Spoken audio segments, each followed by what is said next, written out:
የህወሓት ጀነራሎችን የከፋፈለው የጸረ ድሮን ጉዳይ ደብረጽዮን ከባድ ጫና ውስጥ ወደቁ። ፕሬዝዳንቱ በደላሎች ተታለሉ። 400 ሚሊዮን ዶላር ያወጡበት መሳሪያ ውሃ በላው።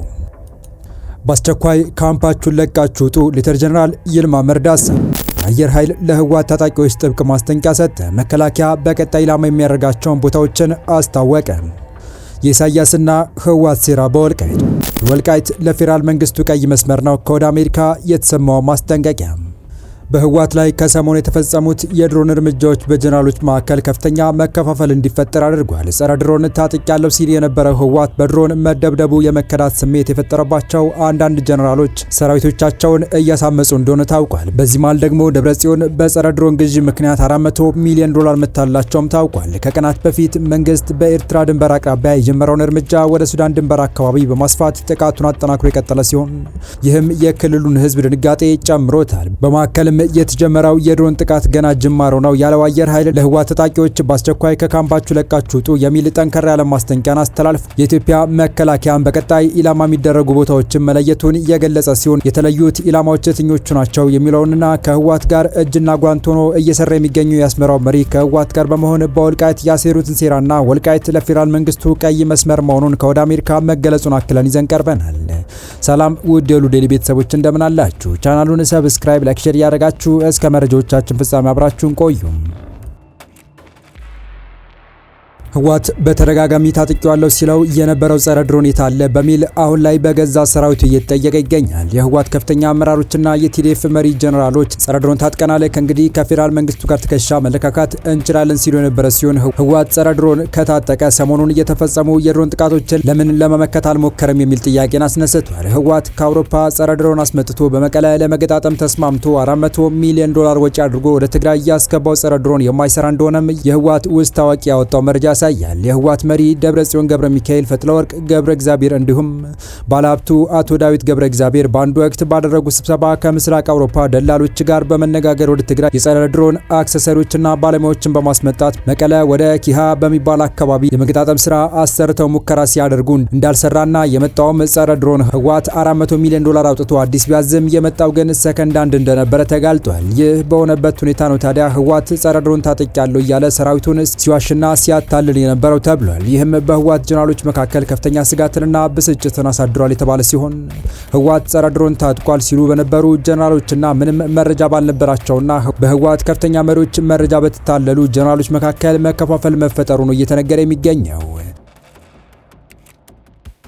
ይህም ጊዜው አስተዳደሩን ገልብጦ ስልጣን የተቆጣጠሩትን ደብረጽዮን ገብረ ሚካኤልን ከባድ ጫና ውስጥ እንደከተታቸው ተገልጿል። የፌዴራል መንግስት በህወሓት ወታደራዊ ካምፕ ላይ የድሮን ጥቃት ከሰነዘረ በኋላ በርካታ የህወሓት ታጣቂዎች ከካምፓቸው እየጠፉ መሆናቸው የተሰማ ሲሆን የህወሓት ጦርም ቀስ በቀስ እንደ እምቧይ ካብ እየተናደና እየፈረሰም ይገኛል ተብሏል። ከሽራሮ ከባድ የድሮን ጥቃት ማግስት ከመሬት በታች የተገነባ መሰብሰቢያ እንደሆነ በተነገረለት አዳራሽ የተሰበሰቡት የህወሓት አመራሮች ጦርነቱ ታውጇል የሚል ውሳኔም ማስተላለፋቸው ታውቋል።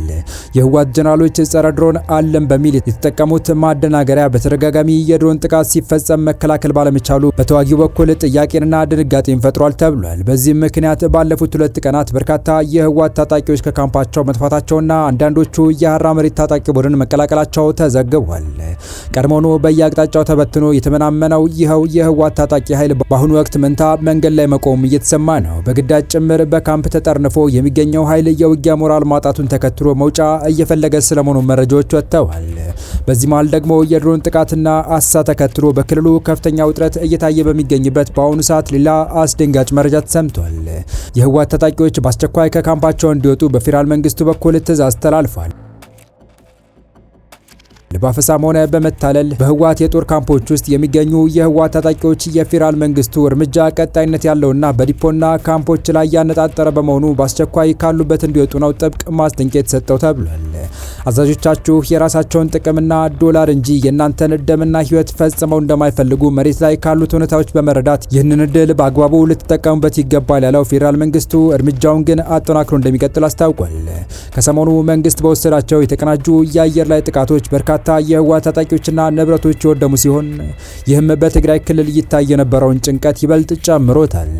የፌዴራል መንግስት እርምጃ በመጀመሩና ህወሓትም አፈሳውን አጠናክሮ በመቀጠሉ የወጣቶች ሽሽት መጨመሩም ተገልጿል። በትግራይ ክልል ያለውን ጦርነት ስጋት በመሸሽ በርካታ ወጣቶች ክልሉን ለቀው በመውጣት ላይ መሆናቸው እየተነገረ ነው። አስተያየታቸውን ለዶይቼ ቬለ የሰጡ የክልሉ ወጣቶችና በክልሉ ያለውን ፖለቲካ ሁኔታ በቅርበት የሚከታተሉት ወገኖች እንደሚሉት ማህበረሰቡ ተደጋግሞ በሚመጣው ጦርነት መሰላቸቱን ይናገራሉ። በትግራይ እየተካሄደ ባለው የጦርነት ዝግጅት ምክንያት አጠቃላይ ማህበረሰቡም ሆነ ወጣቱ እጅግ አስቸጋሪ ጊዜን እያሳለፈ ይገኛል ሲል አስተያየቱን ለዶይቼ ቬለ ያጋራው አንድ የመቀለ ነዋሪ ወጣት በተለይ ምሽራሮ አካባቢ ከሰሞኑ የተወሰደው የድሮን ጥቃት እርምጃ ድንጋጤን ፈጥሯል ብሏል። ወጣቱ ከዚሁ የተነሳ አሁን ላይ በርካታ ወጣት ወደ አዲስ አበባና ሌሎች መሀል ሀገር አካባቢ በመሸሽ በተጨማሪ ጦርነት ላለመሳተፍ ጥረት እያደረገ ይገኛል ነው ያለው።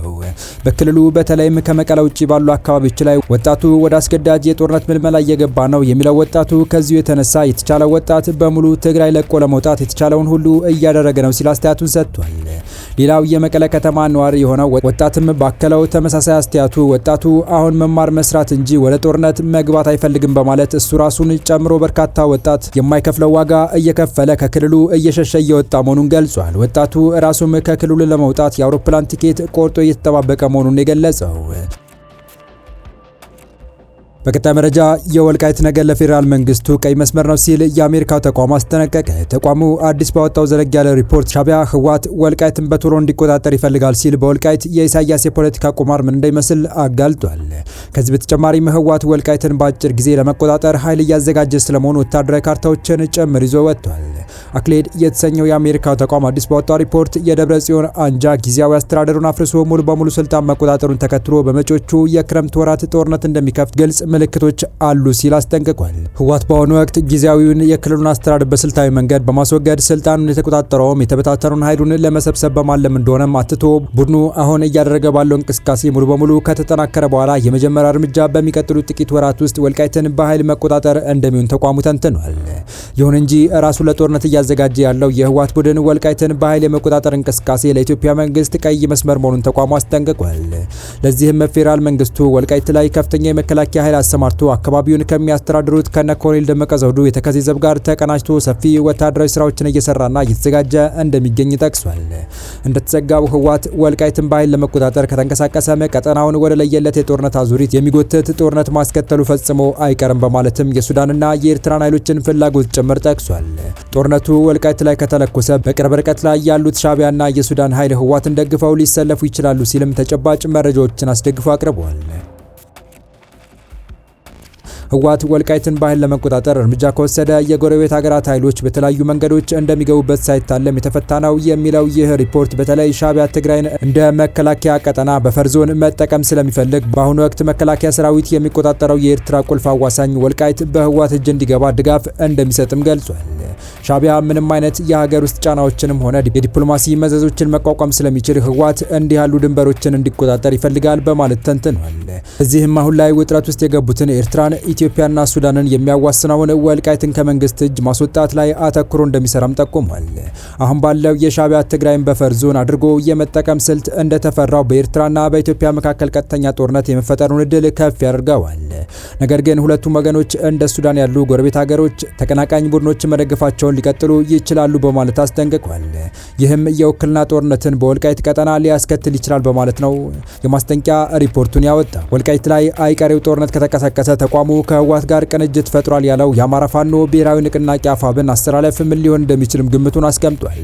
ቡድኑ ወልቃይትን ለመቆጣጠር ጥቃት ከከፈተ ፋኖ ያለው ምርጫ ከመንግስት ጋር የሚያደርገውን ውጊያ ማጠናከር ወይንም ከህወሓት ጎን በመሰለፍ የ4 ኪሎን አቅም ማዳከም ሊሆን እንደሚችልም ነው ያመላከተው። የተወደዳችሁ የቻናላችን ቤተሰቦች ለአሁኑ ለእናንተ ይመጥናሉ ታለምጧቸው ታተርፉባችኋላችሁ ብለን የመረጥንላችሁ ዕለታዊ መረጃዎቻችን እስካሁን ያደመጣችኋቸው ነበሩ።